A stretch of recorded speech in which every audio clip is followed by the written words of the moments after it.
Welcome to medical media tech channel. ఈరోజు మనం discuss చేసుకునేబోయే topic వచ్చేసి blood in urine, detection of blood. అంటే urine శాంపుల్లో blood ఉందా లేదా మనం తెలుసుకోవడం ఎలా. ఒక ల్యాబ్ టెక్నీషియన్ అయితే మీరు బ్లడ్ ఇన్ యూరిన్ ప్రాక్టికల్గా అంటే మాన్యువల్గా ఎలా చేయాలి, ఒక ఆటో ఎనలైజర్లో చేయకుండా మనం మాన్యువల్గా ఎలా చేయాలో ఈ ప్రొసీజర్ అనేది మనం ఫాలో అవ్వాల్సింది ఉంటుంది. సో దీనికి కావాల్సిన రియేజెంట్స్ ఏంటి అని అంటే బెంజిడిన్ టెస్ట్. ఈ టెస్ట్ నేమ్ వచ్చేసి బెంజిడిన్. సో మనకు కావాల్సింది బెంజిడిన్ పౌడర్ లేకపోతే లిక్విడ్. అది పౌడర్ లాగా ఉంటుంది, దాన్ని మనము లిక్విడ్ లాగా ప్రిపేర్ చేసుకోవచ్చు, లేకపోతే బెంజిడిన్ రియేజెంట్ కూడా మనకు దొరుకుతుంది. So benzidine and urine sample అనేది కావాల్సింది ఉంటుంది, and glacial acetic acid and hydrogen peroxide. ఇవి మనకు 3 ఐటమ్స్ అనేది అవసరం ఉంటుంది.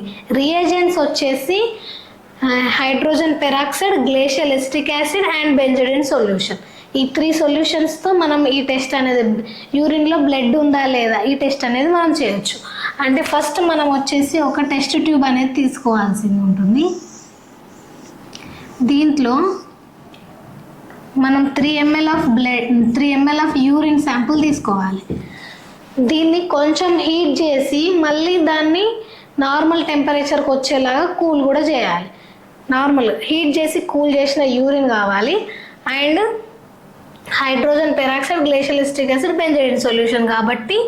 సో దీన్ని మనం ఏం చేయాలి అని అంటే దీంట్లో బెంజిడిన్ పౌడర్ వేసి మిక్స్ చేయాలి, లేకపోతే బెంజిడిన్ సొల్యూషన్ వేసి మిక్స్ చేయాలి.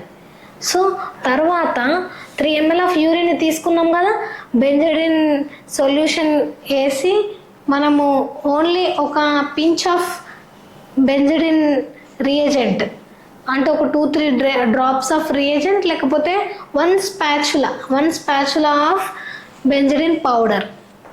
గ్లేషియల్ ఎసిటిక్ యాసిడ్ అనేది మనము అది కూడా ఒక 2-3 drops of glacial acetic acid, and hydrogen peroxide వచ్చేసి అదొక 8 డ్రాప్స్ ఆఫ్ హైడ్రోజన్ పెరాక్సైడ్ అనేది వేసుకొని మనం చాలా మిక్స్ చేయాల్సింది ఉంటుంది. సో మిక్స్ చేసినప్పుడు ఇది కలర్ చేంజ్ అవుతుంది. ఇది ఎలాంటి కలర్ చేంజ్ అవుతుంది అని అంటే green colour and greenish blue colour, deep blue. So ఇలా దీన్ని బట్టి బ్లడ్ మనకు large amount of blood cells అనేటి యూరిన్లో ఉన్నట్లయితే అది అప్పటికే యూరిన్ రెడ్ కలర్ ఉంటుంది. కొన్ని సందర్భాలలో urine small amount of blood cells అనేటివి ఉన్నట్లయితే మనకు యూరిన్లో బ్లడ్ సెల్స్ ఉన్నట్టు కూడా తెలియదు, కానీ ఈ టెస్ట్లో అయితే కంపల్సరీగా బ్లడ్ సెల్స్ ఉన్నట్లయితే డిటెక్ట్ అవుతుంది. సో గ్రీనిష్ కలర్ ఉన్నట్లయితే plus, greenish to blue colour change అయింది అయితే $2+, and blue colour total blue colour ఉందంటే $3+, అండ్ 4 డీప్ బ్లూ కలర్ చాలా డార్క్ బ్లూ కలర్ వచ్చినట్లయితే $4+ అనేది ఉంటుంది. ఇలా చేంజ్ అయినప్పుడు యూరిన్లో బ్లడ్ ఉంది అని మనకు తెలుస్తుంది. సో బెంజిడిన్ పౌడర్ వచ్చేసి మనకు బ్లాక్ కలర్ ఉంటుంది, యూరిన్ వచ్చేసి మనకి నార్మల్ పేల్ ఎల్లో కలర్ ఉంటుంది.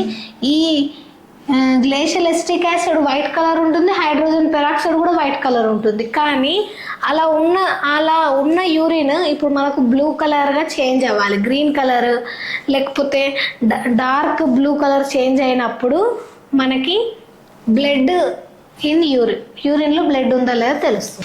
ఇంతకుముందు టెస్ట్లో మనము యూరిన్లో బ్లడ్ ఉందా లేదా తెలుసుకున్నాం కదా. ఇప్పుడు యూరిన్లో బైల్ పిగ్మెంట్స్ అంటే మనకు జాండీస్ వచ్చినప్పుడు బైల్ పిగ్మెంట్స్ అనేటివి ప్రొడ్యూస్ అవుతాయి.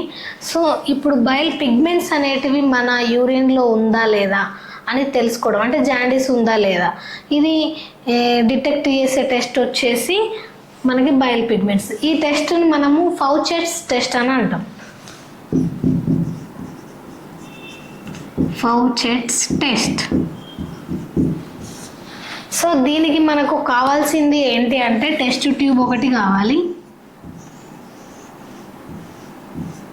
ఫిల్టర్ పేపర్, టెస్ట్ ట్యూబ్ ఒకటి, and BaCl2 reagent, urine sample 10 ml, filter paper ఒకటి, అండ్ ఫౌచెట్స్ పౌడర్ అనేది ఉంటుంది, ఫౌచెట్స్ రియేజెంట్ కూడా ఉంటుంది. సో ఫౌచెట్స్ రియేజెంట్ అనేది కావాలి మనకు, దీంట్లో 4 ఐటమ్స్ కావాలి. సో ఇప్పుడు ఒక యూరిన్లో 10 ml ఆఫ్, ఒక టెస్ట్ ట్యూబ్లో 10 ml ఆఫ్ యూరిన్ అనేది ఫిల్ చేయాలి. తర్వాత దాంట్లో BaCl2 అనేది ఒక 5 to 6 డ్రాప్స్ అనేవి యాడ్ చేయాలి. BaCl2 తర్వాత ఒక 5 minutes వరకు BaCl2 సాల్ట్ లాగా ఉంటుంది. సో అది కరిగే వరకు కూడా మనకి ఈ యూరిన్లో డిసాల్వ్ అయిపోయే వరకు కూడా మనం చాలా మిక్స్ చేయాల్సింది ఉంటుంది. సో మిక్స్ చేయాలి. చేసిన తర్వాత ఒక ఫిల్టర్ పేపర్ పైన ఈ యూరిన్ని వడకట్టాలి. ఈ 10 ml ఆఫ్ యూరిన్ని ఒక కొనికల్ ఫ్లాస్క్ సహాయంతో ఫిల్టర్ పేపర్ పై నుంచి ట్యూబ్లోకి వడకట్టాలి. వడకట్టిన తర్వాత ఫిల్టర్ పేపర్ పైన యూరిన్ అనేది ఉంటుంది కాబట్టి దానిపైన ఫిల్టర్ పేపర్ పైన మనము ఒక ఫౌచెట్స్ రియేజెంట్ అనేది ఒక డ్రాప్ అనేది ఫిల్టర్ పేపర్ పైన యాడ్ చేయాల్సింది ఉంటుంది. యాడ్ చేస్తే అప్పుడు మనకి green to blue colour change అయినట్లయితే అది బైల్ పిగ్మెంట్స్ అనేటివి పాజిటివ్ అవుతుంది.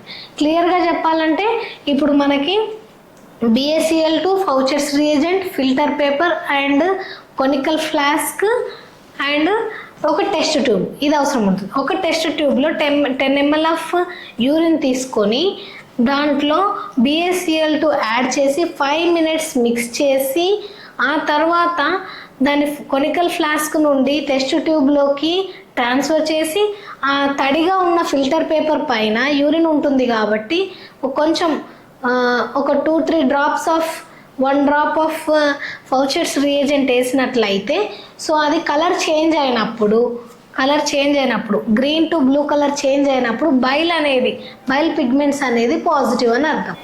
ఇప్పటి వరకు మనము ఫిజికల్ ఎగ్జామినేషన్ గురించి, కెమికల్ ఎగ్జామినేషన్లో sugar in urine and proteins in urine, bile pigments in urine ఇవి 3 టెస్ట్లు ఎలా చేయాలి మాన్యువల్గా అని ప్రాక్టికల్లో తెలుసుకున్నాం కదా. సో ఇప్పుడు వచ్చేసి మనకు ఫిజికల్లో ఏం కావాలి అర్థమైపోయింది అండ్ కెమికల్ ఎగ్జామినేషన్స్ ఏమేమి చేస్తామని అర్థమైపోయింది. సో నెక్స్ట్ చాప్టర్ వచ్చేసి మైక్రోస్కోపిక్ ఎగ్జామినేషన్. ఈ మైక్రోస్కోపిక్ ఎగ్జామినేషన్ అనేది చాలా లెంత్ ఉంటుంది. సో దాని గురించి కూడా మనం నెక్స్ట్ వీడియోలో తెలుసుకుందాం. చాలామంది మెసేజెస్ చేస్తున్నారు BSMLT గురించి ఎక్స్ప్లెయిన్ చేయమని అండ్ ఫీజు గురించి, BSMLT సెమ్స్ గురించి అండ్ ప్రాక్టికల్ ఎగ్జామ్స్ ప్రాక్టికల్స్ ఎలా చేయాలి అని అడుగుతున్నారు. సో ఆ వీడియోస్ కూడా నేను ముందు వీడియోస్లో మేమైతే అప్లోడ్ చేస్తాము.